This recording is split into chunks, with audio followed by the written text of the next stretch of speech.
하나님의 말씀은 역대하 24장 4절에서 16절입니다. 역대하 24장 4절. 그 후에 여호와스가 여호와의 전을 보수할 뜻을 두고 제사장들과 레위 사람들을 모으고 그들에게 이르되 너희는 유다 여러 성읍에 가서 모든 이스라엘에게 해마다 너희 하나님의 전을 수리할 돈을 거두되 그 일을 빨리 하라 하였으나 왜 이 사람이 빨리 하지 아니한지라. 왕이 대제사장 여호야다를 불러 이르되 네가 어찌하여 레위 사람들을 시켰어 여호와의 종 모세와 이스라엘의 회중이 성막을 위하여 정한 세를 유다와 예루살렘에서 거두게 하지 아니하였느냐 하니 이는 그 악한 여인 아달랴의 아들들이 하나님의 전을 파괴하고 또 여호와의 전의 모든 성물들을 바알들을 위하여 사용하였음이었더라. 이에 왕이 말하여 한 궤를 만들어 여호와의 전 문 밖에 두게 하고 유다와 예루살렘에 공포하여 하나님의 종 모세가 광야에서 이스라엘에게 정한 세를 여호와께 드리라 하였더니 모든 방백들과 백성들이 기뻐하여 마치기까지 돈을 가져다가 궤에 던지니라. 이 사람들이 언제든지 궤를 말고 왕의 관리에게 가지고 가서 돈이 많은 것을 보이며 왕의 서기관과 대제사장에게 속한 가문에 와서 그 궤를 쏟고 다시 그곳에 가져다 두었더라. 때때로 이렇게 하여 돈을 많이 거두매 왕과 여호야다가 그 돈을 여호와의 전 감독자에게 주어 석수와 목수를 고용하여 여호와의 전을 보수하며 또 철공과 노쇠공을 고용하여 여호와의 전을 수리하게 하였더니 기술자들이 맡아서 수리하는 공사가 점점 진척되므로 하나님이 전을 이전 모양대로 견고하게 하니라. 공사를 마친 후에 그 남은 돈을 왕과 여호야다 앞으로 가져왔으므로 그것으로서 여호와의 전에 쓸 그릇을 만들었으니 곧 섬겨 제사 드리는 그릇이며 또 숟가락과 금은 그릇들이라. 여호야다가 세상에 사는 모든 날에 여호와의 전에 항상 번제를 드렸더라. 여호야다가 나이가 많고 늙어서 죽으니 죽을 때에 130세라. 무리가 다윗성 여러 왕의 묘실 중에 장사였으니 이는 그가 이스라엘과 하나님과 그의 성전에 대하여 선을 행하였음이더라. 오 하나님 아버지 은혜를 감사합니다. 오늘 이 기사를 통하여 우리에게 말씀하시고자 하는 하나님의 뜻을 제대로 깨달을 수 있도록 성령으로 깨우쳐 주옵소서. 우리 주 예수 그리스도의 이름으로 감사하며 기도드리옵나이다. 아멘. 그 후에 여호와스가 그 후에 언제 그 24장 앞에 보면은 여호와스가 왕이 되어서 이제 결혼까지 두 아내까지 얻고 결혼까지 하니까 나이가 이제 뭐 20대 후반 또는 뭐 30대가 되었을 수도 있겠습니다. 이제 성인이 되었습니다. 성인이 된 여호와스 7세의 왕이 되어가지고 그냥 수렴 청정을 했겠죠. 여호야다가 사실상 왕으로서의 역할을 감당하고 여호와스는 상징적이었다가 이제 여호와스가 성인이 되면서 그 후에 여호와스가 여호와의 전을 보수할 뜻을 두었다. 여호와의 전 성전이죠. 자, 제가 여러 번 말씀드립니다만은 역대기의 주제는 성전이요. 성전과 다윗 왕위, 다윗 후손.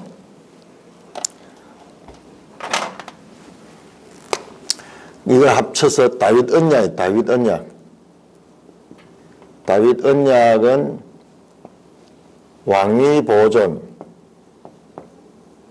누구로? 다윗의 후손을 통해서 왕위 보존과 그리고 성전 건설, 신기한 이야기죠. 네 후손이 내 성전을 지을 것이다마는 너희가 내 집을 짓겠느냐? 그럼 내가 너희 집을 짓겠다. 이 다윗 언약 속에 그 약속이 들어있어요.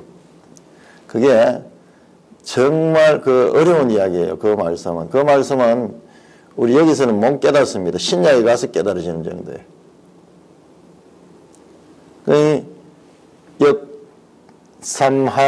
사무엘하 7장, 역대상 17장에 다윗 언약이 나옵니다. 이 왕위 보존은 결국 예수 그리스도, 궁극적으로 아브라함과 다윗의 후손 예수 그리스도의 세계라 그러면서 마태복음 시작되죠. 성전 건설도 이거 예수 그리스도. 이 성전을 헐라 내가 사흘 만에 성전을 지으라. 마태복음 1장 1절, 요한복음 2장 19절에서 22절.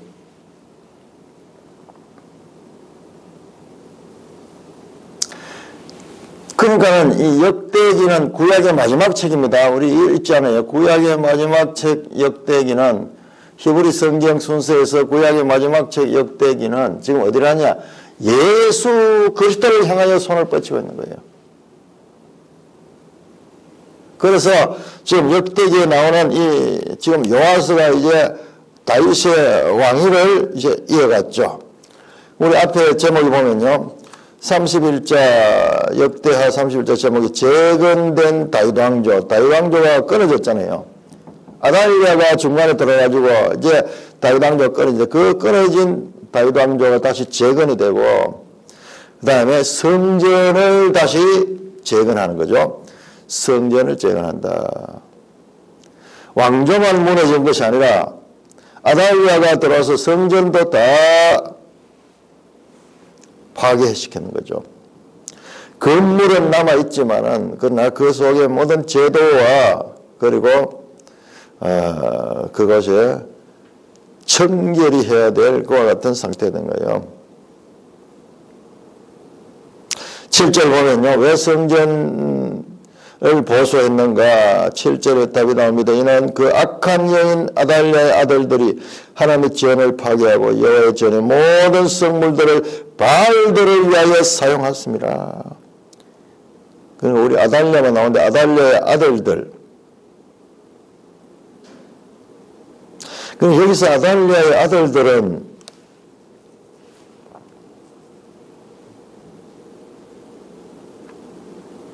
그 육신의 아들은 다 죽어버렸는데 여기서 이 아달랴의 아들들은 북왕국에서 온 그와 같은 아달랴를 추종하는 그런 세력들 또는 이 남왕국 속에서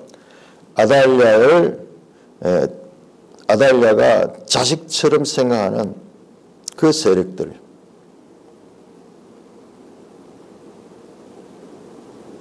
그들이 어떻게 하나님의 전을 파괴했다. 요 파괴하다가 하는 단어가요.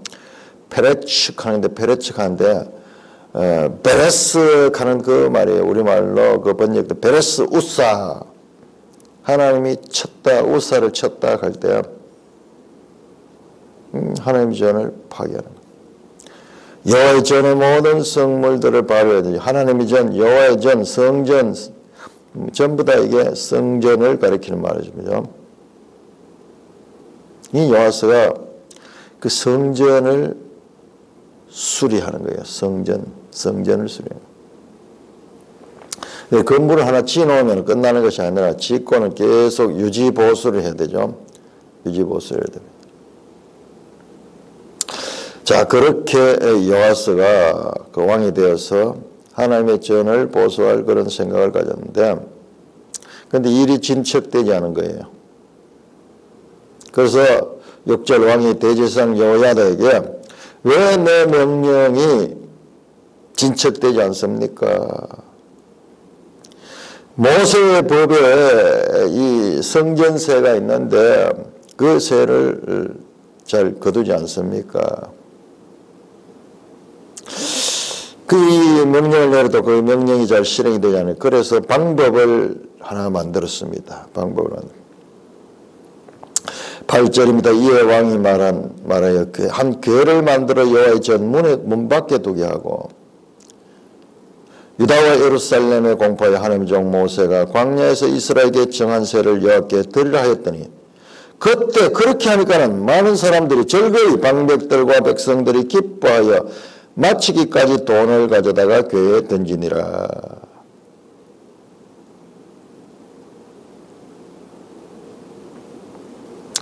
방법을 이 모금을 하는데 이 방법을 좀 다르게 궤를 만들어 가지고 성전 앞에 두면서 그렇게 했더니만은 자발적으로 기뻐하며 돈을 궤에 던졌습니다. 그 궤가 그렇게 크진 않은 것 같아요. 그럼 궤가 차면은 왕의 관리들이 가져가서 다시 붓고 다시 또 궤를 갖다 놓고 이런 식으로 11절에 이 사람들이 언제든지 궤를 메고 왕의 관리에게 가지고 가서 돈이 많은 것이 보이면은 왕이 서기관과 대제사장에게 속한 간원이 와서 그 궤를 쏘고 다시 그곳에 가져 놓았더라. 때때로 이렇게 돈을 많이 거두었다. 목표가 딱 보이니까는 요 궤가 차면은 되겠다 싶어서 그런지 좀 이 목표가 있으니까 그냥 막연하게 성전세를 내락하기보다도 구체적으로 목표를 주고 그렇게 하니까는 더 이 많은 헌금을 거둘 수가 있었다고 합니다. 그리고 이 돈은 반드시 성전 건축을 위해서만 사용한다 하는 목적을 가지고 있던 것 같아요. 자, 내가 지금 이 헌금을 하는데 이 헌금이 어디에 어떻게 쓰이는지 알지 못하니까는 이게 자발성이 잘 없는 거예요. 그러나 이 헌금은 반드시 성전 건축을, 성전 재건을 위하여, 성전 보수를 위하여 사용된다는 분명한 목적을 주니까는 사람들이 더 적극적으로 이 헌금을 했습니다. 그러니까는 12절에 왕과 여호야다가 그 돈을 여호와의 전 감독자에게 주어 석수와 목수를 고용하여 여호와의 전을 보수하며 또 철공과 노쇠공을 이용하여 여호와의 전을 수리하게 했다. 12절이요. 그러면 그 돈이 생기면은 그때 집행을 하는 거예요. 집행을 해가지고 목수와 석수가 할 일, 그 다음에 철공과 노쇠공이 할 일, 전문가들이 그 전을 수리하도록 했다. 그럼 일이 또 구체적으로 되어가는 걸 보니까 사람들이 더 적극적으로 헌금을 할 수도 있었을 것 같았습니다. 13절 기술자들이 맡아서 수리하는 공사가 점점 진척되므로 하나님의 전을 이전 모양대로 견고하게 하니라. 성전이 이전 모양대로 이제 회복이 되었습니다. 다윗 왕조가 재건이 되고 그리고 성전이 재건이 되었어요. 성전이 재건되었습니다. 이 모세가 성막을 지을 때도 사람들 즐거이 헌금을 하고 그 헌금이 넘쳤 그만 내라 할 정도로 넘쳤던. 여기도 마찬가지예요. 14절 공사를 마친 후에 공사를 다 마치고 남아도 그 남은 돈을 왕과 여호야다 앞으로 가져왔으므로 그것으로 여호와의 전에 설 그릇을 만들었으니 곧 섬겨 제사 드린 것이며 또 숟가락과 금은 그릇들이라. 여호야다가 세상에 사는 모든 날에 여호와의 전에서 항상 번제를 드렸더라.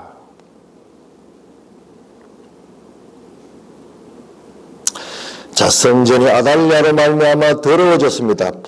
부정하게 되어서 unclean, 부정하게 되었습니다. 그 부정한 성전을 다시 보수하고 수리하고 청결하게 합니다. 아주 중요한 주제예요. 성전 청결, clean, 청결 사건. 지금 성전을 청결하게 하잖아요. 성전이 어떻게 되냐면 지금 성전이 아달랴로 말하면 unclean, 부정하다.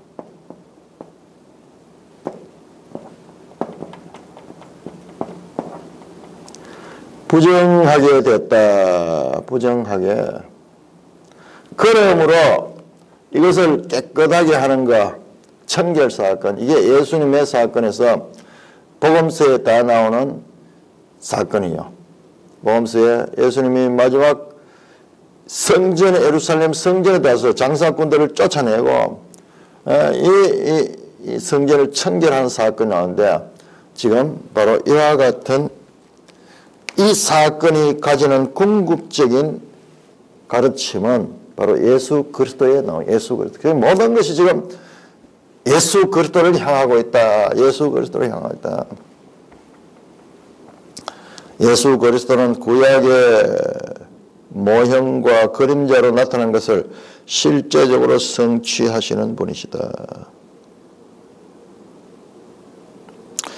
이 기금을 철저하게 성전 보수의 비용으로 사용하니까는 이 헌금이 남을 정도로. 그리고 여호야다가 세상에 사는 날 동안 여호와 전에 항상 번제를 드렸더라. 여호야다가 세상에 사는 날. 여기도 지금 약간 복선이 있어요.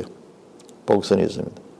그러면 여호야다가 세상에 살지 않을 때 여호와 전에 항상 번제를 드리지 않게 되는 것을 생각할 수도 있다는 복선이 깔려 있어요.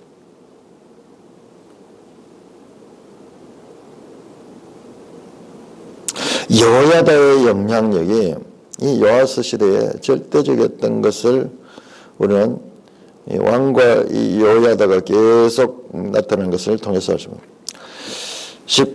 15절입니다. 여호야다가 나이 많고 늙어서 죽으니 죽을 때 130세라.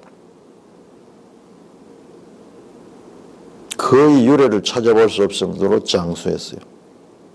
지금 창세기 족장들은 나이가 이렇게 많았지만 그 이후에는 이렇게 나이 많은 사람이 없었던 것 같아요. 자, 이건 장수했습니다. 이때가 언제냐? 요아스가 제위한 지 23년, 열왕기하 12장에 보면 나오는데, 요아스가 왕이 된 지 23년이니까 요아스가 7살 때 왕이 되었으니까 요아스가 30살이에요. 30살.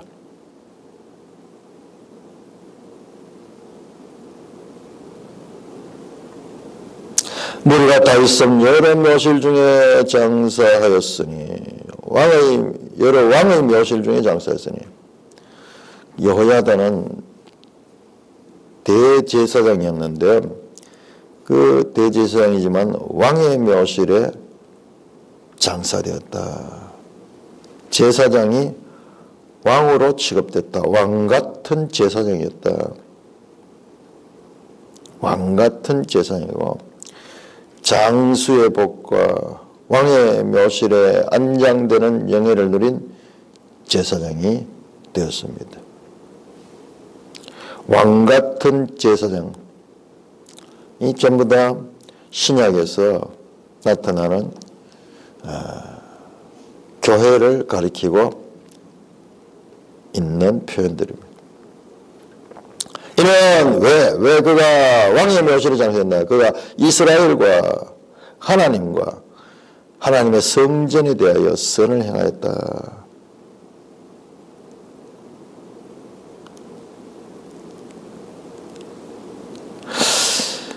어떤 학자들은 이 역대기에서 성전을 이렇게 강조하는 내용 기사가 계속 나오니까는 이때 포로에서 돌아온 사람들이 자기들이 이제 성전을 재건했잖아요. 재건하고 이제 그런 것과 비교해 가지고 이 성전이 강조된다. 그렇게 이야기했는데, 근데 사실은 성전은 이미 다 재건된 상태예요. 스룹바벨 성전 다 완성했습니다. 돌아오자마자 526년에 해서 520년경에 이 성전을 지었어요. 그 사람들 생각은 틀렸어요. 돌아와서 이제 성전을 지어야 될 그런 목적을 가지고 있는 사람들이 아니에요. 지금 이 독자들은 이미 성전은 지어졌어요. 그분들은 계속 왜 이렇게 성전이 강조되지? 그래서 이제 그런 식으로 생각하는데 그게 아니고 이 성전 강조는 지금 여기 있는 여기 예수 그리스도 연결된 예수 그리스도. 저 에덴에서부터 시작해서 제단을 통해서 야곱이 하나님을 만나던 베델 가는 것도요. 이게 성소예요, 성소. 하나님의 집이잖아요. 베델 가는 말이 하나님의 집이거든요. 성전이 하나님의 집이에요.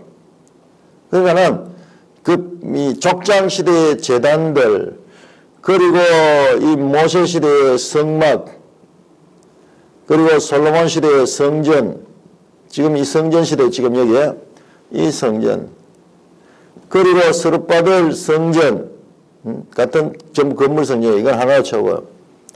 자, 성전이고 바로 예수 그리스도, 예수 그리스도. 뿐만 아니라 예수 그리스도께서 성령을 주셔서 세우는 심령성전, 교회점. 그 다음에 궁극적으로는 이 새 예루살렘 성전. 제가 봤을 때는 지금 역대기가 이 성전을 강조하는 것은 이와 같은 구속사적인 흐름을 우리에게 깨우쳐 주기 위한 것이지, 건물 성전 이 자체를 딱 떠내가지고 이것을 강조하고 있는 것이 아니라는 거예요. 그러니까 우리 성경을 볼 때 이와 같은 구원 계시의 발전성이라는 성경이 가지고 있는 기본적인 운동성을 보지 못하니까는 이걸 전부 잘라서 보니까는 보이지 않는 거예요. 보이지 않는 거예요. 열심히 봐도 프레임 자체가 좁으니까는 볼 수 없는 거예요. 볼 수 없는 거예요. 이것이 이런 관점에서 결과적으로 지금 역대하는 예수 그리스도를 향하고 있다. 예수 그리스도를 향하고 있다. 마지막 청이 마지막 청. 그래서 예수님이 나와서 이 성전을 헐라 하면 이 말씀이 얼마나 감동력, 이런 관점에서 한번 보세요. 이런 관점에서. 여기서 성전을 계속 강조했는데 이것이 궁극적으로 예수 그리스도를 통해서 이 왕권과 성전인데, 다윗의 후손 예수여 우리를 구하소서, 다윗의 후손으로 오신 예수 그리스도. 그리고 건물 성전에나 하나님의 육신을 입고 이 땅에 성전으로 오신 말씀이 육신이 되어 우리 가운데 거하심에, 요한복음 1장 14절에 우리 가운데 거하심에 갈 때 그 거하시다가 태버나클, 성막을 치다, 성막을 치다. 하면 거기 나와 있는 거예요. 예수님은 이 땅에 하나님의 전으로 오셔서, 하나님의 전.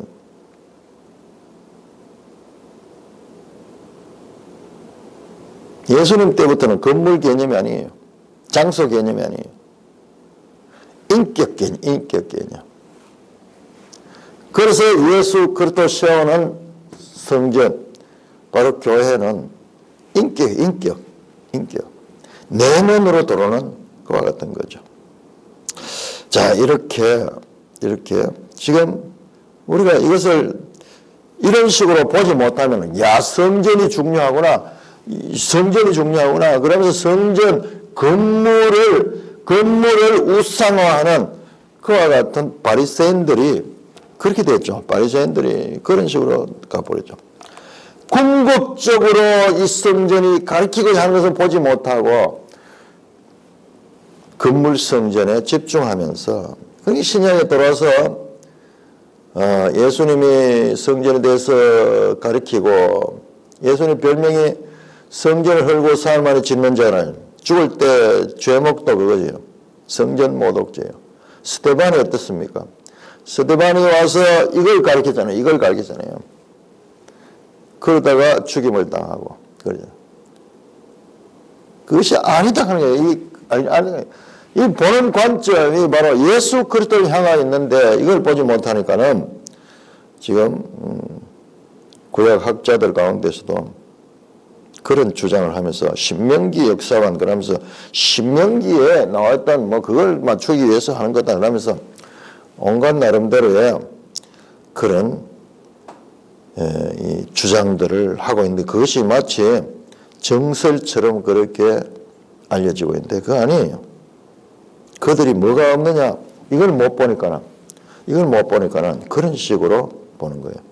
성경은 끊임없이 궁극적인 목적을 향하여 지금 발전해 나가고 있는데 그 말씀인데 그 다음에 구약의 마지막 책 역대하가 뭘 가르치겠어요? 역대하는 신약을 향하여 예수 그리스도를 향하여 마지막 손을 내밀고 있는 것이고 예수님이 그 손을 잡아서 지금 하나님의 구속사를 지금 완성시켜가는 그 관점에서 보면은 이것이 분명하게 그 뜻이 보이게 되는 것입니다. 자, 이렇게 성전을 보수하고 여호야다는 죽었습니다. 자, 문제는 이제 그 이후에 어떻게 되는가? 24장 17절에서 27절까지 교독하겠습니다. 제목이 보면 요아스의 변절이에요. 요아스의 변절. 여호야다가 죽으니까는 요아스가 변절했다. 안타까운 이야기입니다. 이럴 일이 있을 수 있을까? 자, 24장 17절 여호야다가 죽은 후에 유다 방백들이 와서 왕에게 절하매 왕이 그들의 말을 듣고 그의 조상들의 하나님 여호와의 전을 버리고 아세라 목상과 우상을 섬겼으므로 그 죄로 말미암아 진노가 유다와 예루살렘에 있느니라. 그러나 여호와께서 그들에게 선지자를 보내사 다시 여호와께로 돌아오게 하려 하심에 선지자들이 그들에게 경고하였으나 듣지 아니하니라. 이에 여호와의 영이 제사장 여호야다의 아들 스가랴를 감동시키매 그가 백성 앞에 높이 서서 그들에게 이르되 하나님이 이같이 말씀하시기를 너희가 어찌하여 여호와의 명령을 거역하여 스스로 형통하지 못하게 하느냐 하셨나니 너희가 여호와를 버렸으므로 여호와께서도 너희를 버리셨느니라 하니 무리가 함께 꾀하고 왕의 명령을 따라 그를 여호와의 전뜰 안에서 돌로 쳐 죽였더라. 여호와스 왕이 이와 같이 스가랴의 아들이 여호야다가 베푼 은혜를 기억하지 아니하고 그의 아들을 죽이니 그가 죽을 때에 이르되 여호와는 감찰하시고 신원하여 주옵소서 하니라. 1주년 말에 아람 군대가 요아스를 치려고 올라와서 유다와 예루살렘에 이르러 백성 중에 모든 방백들을 다 죽이고 노력한 물건을 다메섹 왕에게로 보내니라. 아람 군대가 적은 무리로 왔으나 여호와께서 심히 큰 군대를 그들의 손에 넘기셨으니 이는 유다 사람들이 그들의 조상들의 하나님 여호와를 버렸습니다. 이와 같이 아람 사람들이 요아스를 징벌하였더라. 요아스가 크게 부상하며 적군이 그를 버리고 간 후에 그의 신하들이 제사장 여호야다의 아들들의 피로 말미암아 반역하여 그를 그의 침상에서 쳐 죽인지라. 다윗성의 장사에서나 왕들의 묘실에는 장사하지 아니하였더라.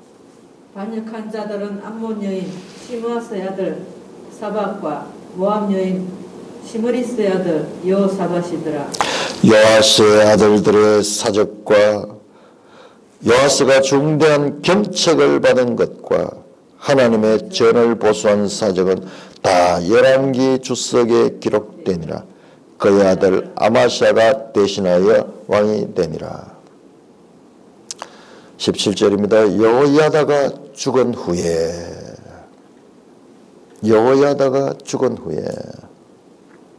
지금 24장 2절에서 여호야다가 살아있는 동안 그가 경건했다.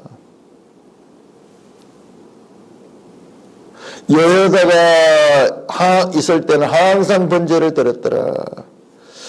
여호야다가 살아있는 동안, 그리고 여호야다가 죽은 후에 이 요아스의 생애는 달라집니다. 오랫동안 왕을 지도하며 왕적인 그런 권위를 가지고 통치에 임했던 노련한 제사장 여호야다가 죽고 나니까는 유다 방백들 가운데 그에게 불만을 가지고 있는 세력들, 이때다 싶어서 왕을 찾아와서 왕에게 이제 왕이 진정한 왕입니다. 지금까지는 여호야다에게 휘둘리고 있습니다. 여호야다가 죽자 그 때를 노리고 있던 사람들이 새로운 세력으로 일어났습니다. 그들은 성전 정화운동으로 타격을 입은 유다 방백들로서 여호야다의 계획에 반발하던 수구 세력입니다. 이들은 요아스를 방문해 왕을 부축해 우상 숭배의 길로 빠지게 합니다. 문제는 뭐냐 그러면 이 여호야다가 앞에 성전을 수리하고 계획을 했지만은 자기의 그 진심에서 깨달음에서 나온 것이 아니었던 것 같아요. 그냥 이렇게 형식적이었던 것 같아요. 왜? 그걸 알 수 있느냐? 여호야다 죽은 후에 이 간신들이 나타나가지고 왕을 꼬시니까는 확 그 말에 빨리더라는 거예요. 18절 그 조상들의 하나님 여호와의 전을 버리고 성전을 버려버리잖아요. 아세라 목상과 우상을 섬겼다. 어떻게 이렇게 쉽게 무너질 수가 있나 그러면 7살부터 왕이 되어가지고 왕위에 있으면서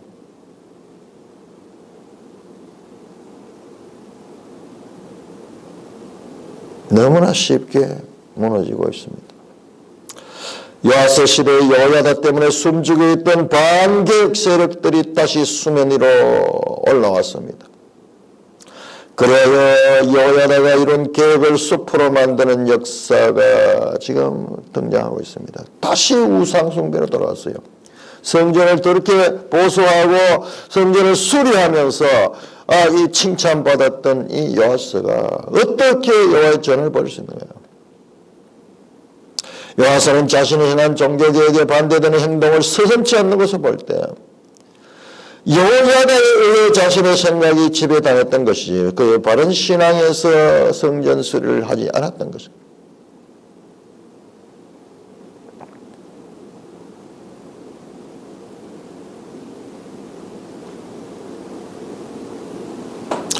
(19절입니다) 그러나 여호와께서 그들에게 선지자를 보내서 다시 여호와께로 돌아오게 하시며 선지자들을 그에게 경고했습니다. 그럼에도 불구하고 하나님께서 선지자를 보낸 거예요.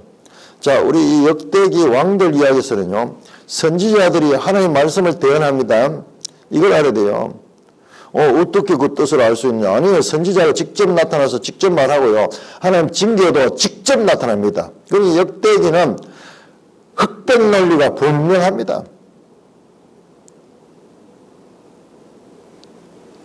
듣지 않았다. 또 보냈는데 또 듣지 않았습니다. 여호와께서 그들에게 선지자를 보내서 다시 여호와께로 돌아오게 하시며 선지자들이 그들께 경고해서는 듣지 않았다. 예수님이요. 예수님이 비유할 때 포도원 비유할 때 지금 구체적으로 지금 이 말씀을 하는 거예요. 왜? 이 말씀이냐? 역사를 통해서 선지자를 계속 보냈지만요, 떠지 않는 그것도 있지만은 지금 이 말씀이 구체적이에요. 이어지는 내용을 보면 알게 돼요.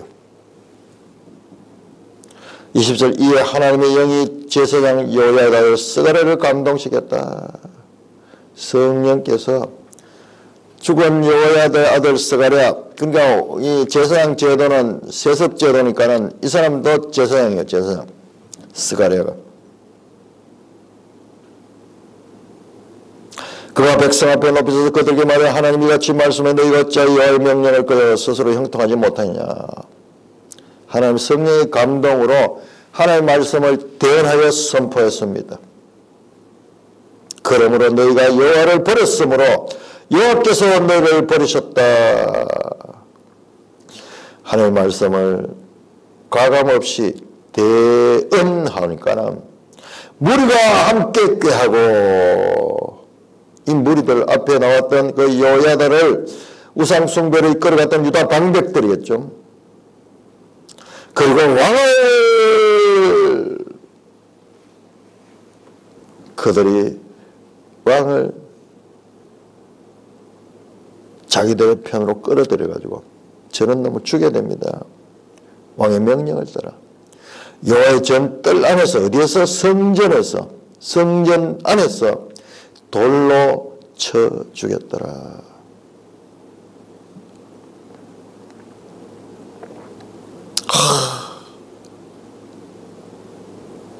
지금 우리가 무엇을 지금 보고 있습니까?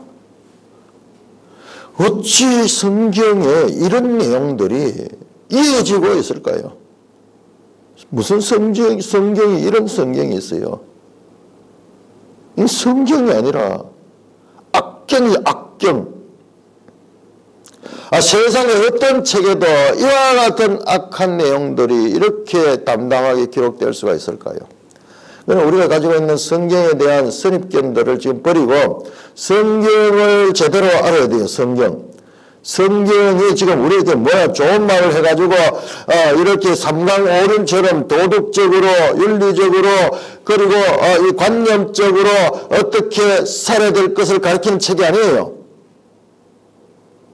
사건과 역사와 인간 군상들의 모습들을 그대로 사실적으로 노출해주고 있다는 거예요. 목적이 있습니다. 목적이 있습니다. 우리가 생각하는 것은 전혀 반대예요. 이렇게 하나님을 잘 섬길 수 있구나, 이렇게 하면 하나님을 제대로 섬길 수 있구나 가르치는 책이 아니라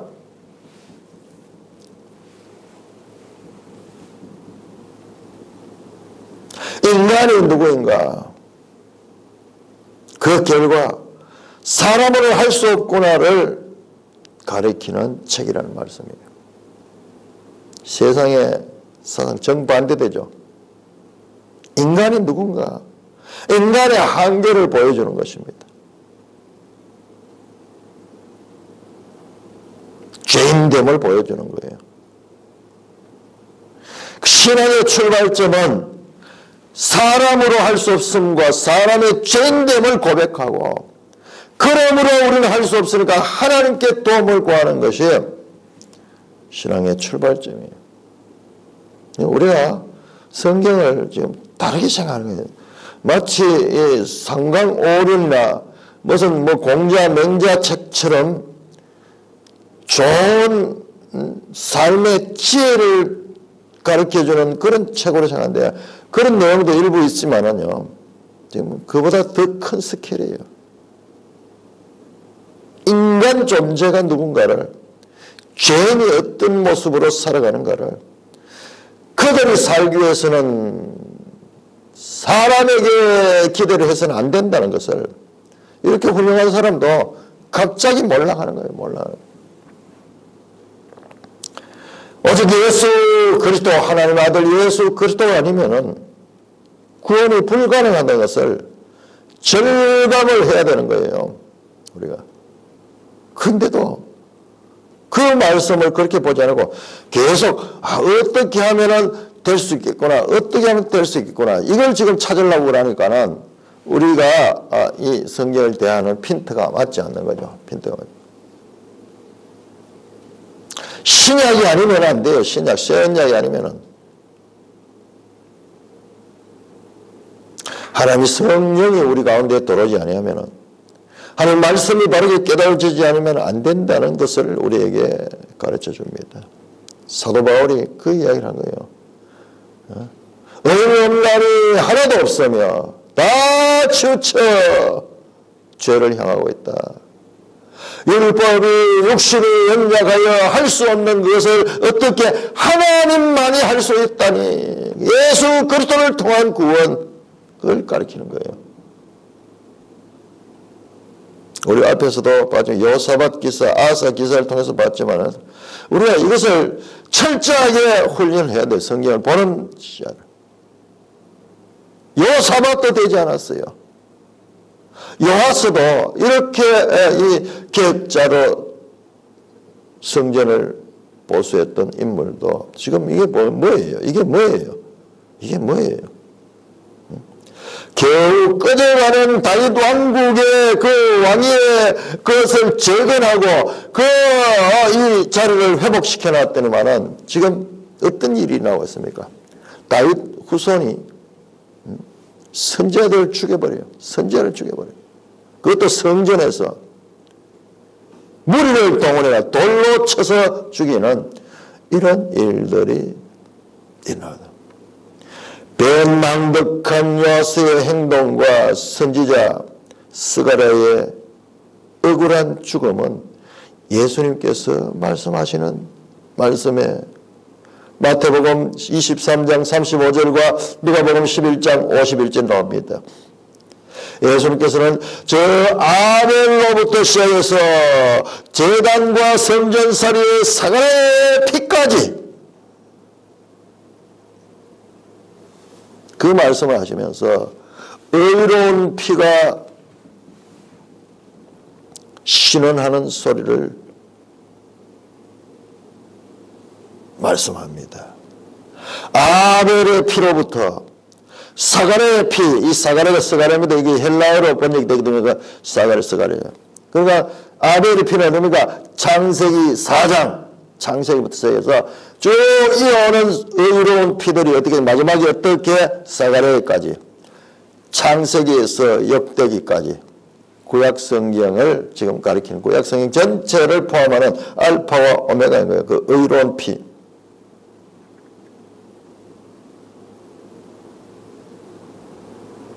스가랴가 죽을 때에 여호와는 감찰하시고 신하여 주옵소서 하니라. 22절. 감찰하다 라아 보시고 신하다 다라시 찾아도다.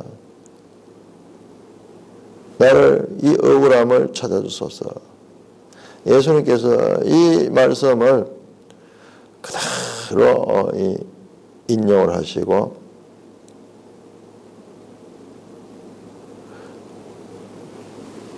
이스라엘의 죄악을 드러내시고 있습니다.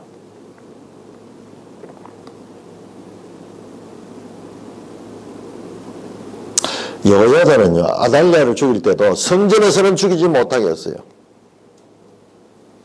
성전 뜰에서 제사장을 돌로 쳐서 왕과 방백들이 연합해서 이게 다윗 후손 왕이 하는 역사입니다. 다윗 언약의 왕위의 과연 이들을 위한 것이겠습니까? 이들이 아니냐는 것을 보면 이들이 아니고, 이들이 짓는 집, 너희가 내 집을 짓겠느냐? 내가 너희의 집을 지어줄 것이다. 궁극적으로 전부 예수 그리스도를 향합니다. 예수 그리스도를 향합니다.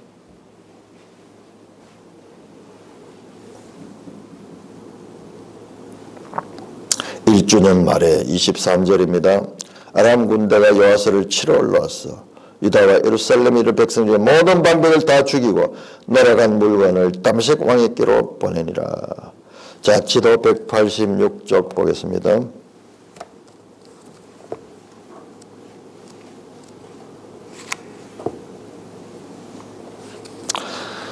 지도 186쪽을 보시면은요.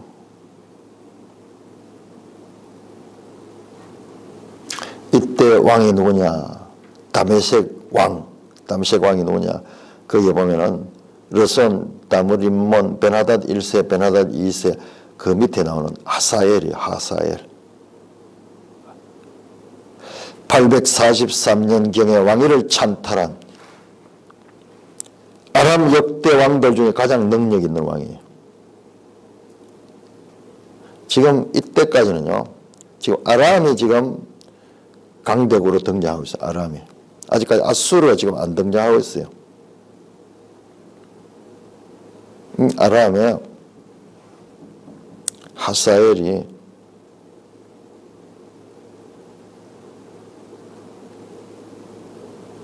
어떻게 적은 군대로 적은 무리로 왔으나 24절 아람 군대가 적은 무리로 여호와께서 심히 큰 군대를 그들의 손에 넘기셨다. 정반대죠.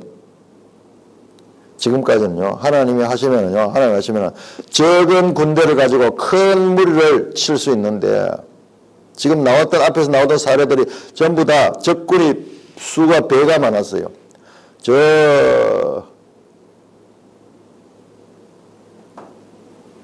구스 쪽에서 올라온 그 아프리카 그 군대 100만이야.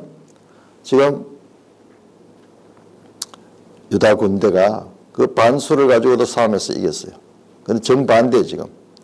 자, 성전의 내용을 알아야 돼요. 성전을 하나님이 하십니다. 성전에서 승리는 하나님입니다. 하나님.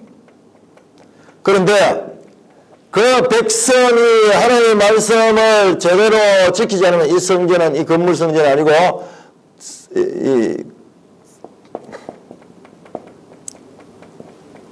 전쟁 전자입니다. 전쟁 전자. 우리가 한자를 안 비우면 우리말을 어떻게 될지 모르겠어요. 한자를 없애는 사람은 어떤 생각을 가지고 없애는지 모르지만 너무 짧은 생각이에요. 언어는 많이 할수록 사고력이 풍부해져요.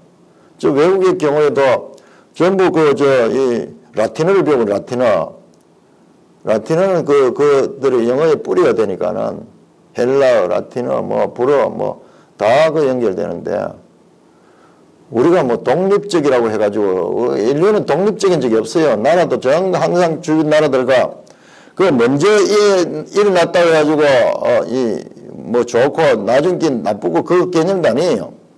그런데 이상한 주체 사상에 빠졌어요. 무슨 사대주의라, 한자를 배우면 사대주의라.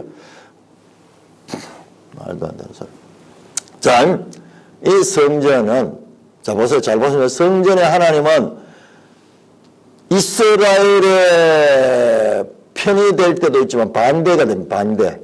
언제 순종할 때는 이스라엘을 도우지만은요, 불순종할 때는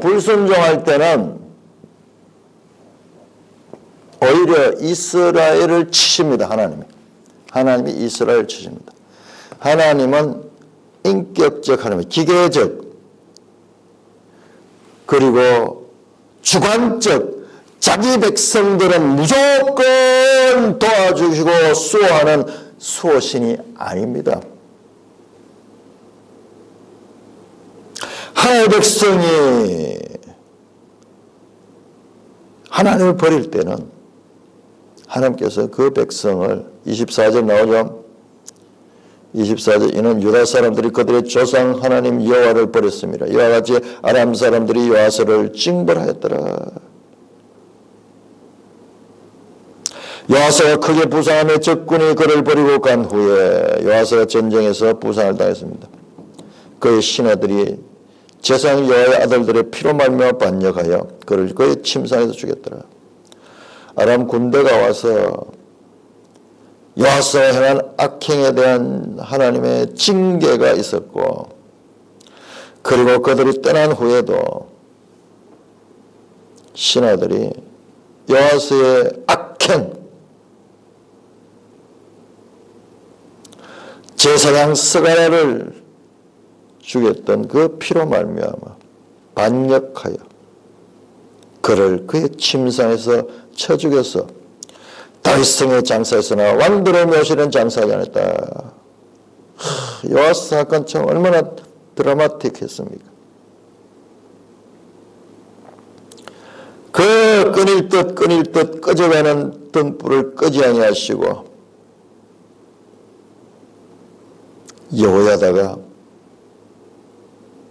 그를 구하고 그리고 목숨을 걸고 혁명을 해가지고 그 아달랴를 쫓아내고 이를 다시 왕위로 세워가지고 그렇게 했는데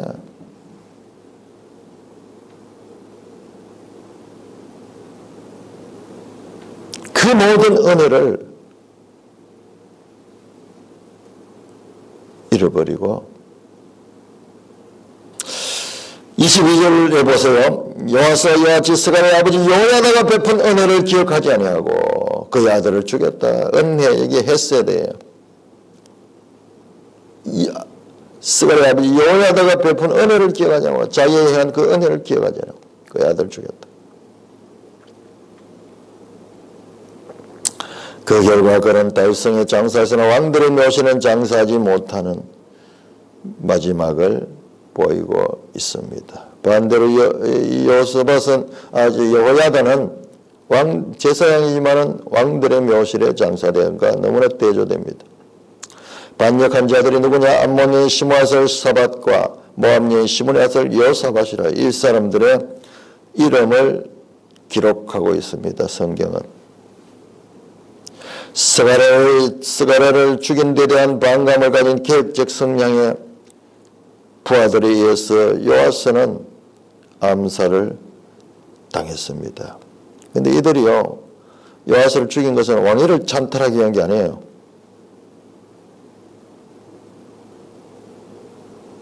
북이스라엘은 왕을 죽이고 자기들이 왕이 되는데 이거 아니에요. 그 아들을 아마샤가 대신하여 왕이 됩니다. 요아스는 초반에는 신앙으로 시작했지만 후반에는 타락한 왕의 모델로서 지금 등장하고 있습니다. 언제 여호야다가 살을 때는 잘 했는데 여호야다가 죽은 후에 여호야다의 삶과 죽음이 요아스의 성공과 실패를 드러내고 있습니다. 자, 우리 지도 다시 한번 봅시다. 지도 181쪽 좀 지도를 수정해야 돼요. 181쪽을 보시면은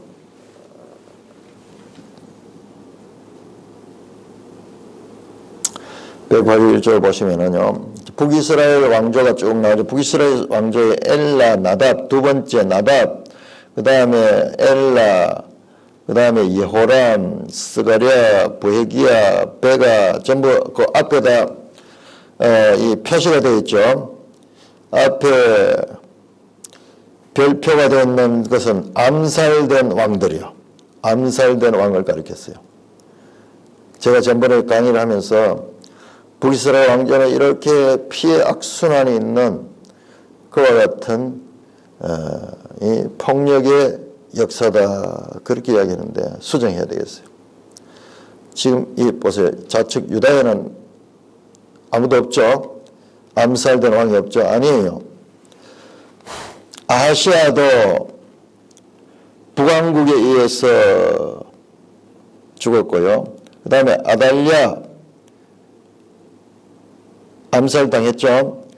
지금 오늘 나왔던 이 요아스도 암살당했습니다. 부하에 의해서 죽음을 당했어요. 우리가 너무 성경을 나이브하게 받는 거예요.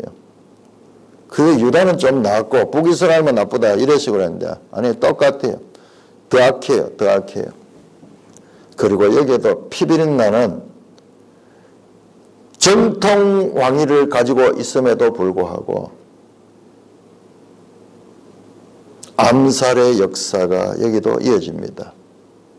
요아스뿐만 아니라 그 아들 아마샤도 암살당합니다. 암살당합니다. 그래서 제가 지금까지 너무 나이브하게 유다와 북이스라엘을 가르쳤는데 아니에요. 아니에요. 다시 성경 계속 알아가야 돼. 계속 알아가야 돼. 여호와서는 시나이에서 암살을 당한다. 다윗 왕조나 이 북이스라엘의 이 왕조들이 다를 바가 없다. 다를 바가 없다. 그럼 우리 생각을 해야 돼요. 그럼 성경이 뭘 가르치려고 하는가? 뭘 가르치려 하는가? 답이 없는 거예요. 아니에요. 답이 있습니다. 뭐냐? 바로 사람이 누군가 죄인되고서는 할 수 없다는 것을 가르쳐 주고 있다는 이 깨달음을 가져야 되는데 이것이 깨닫기가 쉽지 않은 거예요. 궁극적으로 가르치는 것은 그거예요. 그거예요. 찬송가 267장입니다.